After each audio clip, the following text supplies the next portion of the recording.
Let me put something on the table I think that could suggest where we could go, because when you say up to a higher place and so forth, one of the things we're struggling with these communiversities is the notion that there's probably no way that politically in the contemporary culture that we can jump up in the air and tie our shoes with the state government or the energy people coming into the bay up there or whatever it is.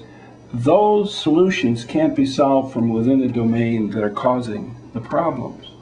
What's so neat about the film is that it really begins to show you and give you an example that universal principles, which are true to everything in nature, have to be where we do our operation, because how can you just do cultural, social manipulation if you leave the entire family of life out of the story?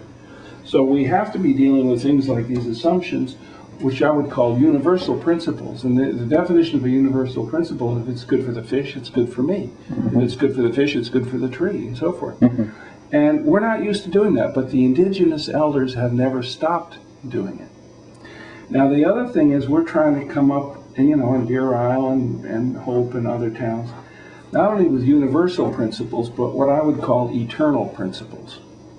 And that is to say, and now you're talking cosmology, why is there a universe? Where did it come from? How does it work?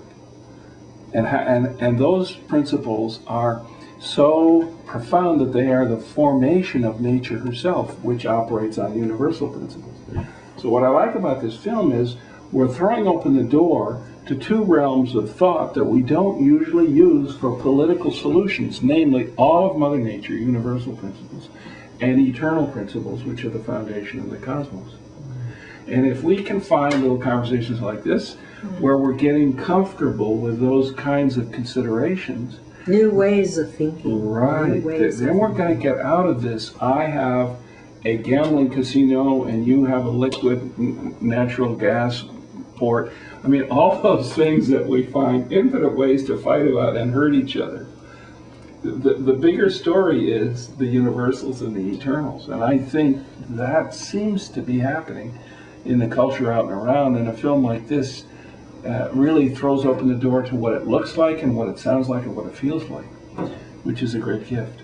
And one thing humanity just has to remember in that conversation, that we are part of Mother Nature. Yeah. We are part of the cosmos. In fact, Tlakael speaks of we are the cosmos. We just interviewed someone who takes it to us, humanity, as world citizens. We just interviewed someone for our next film who renounced his nationhood 60 years ago in 1948 because he said we are world citizens.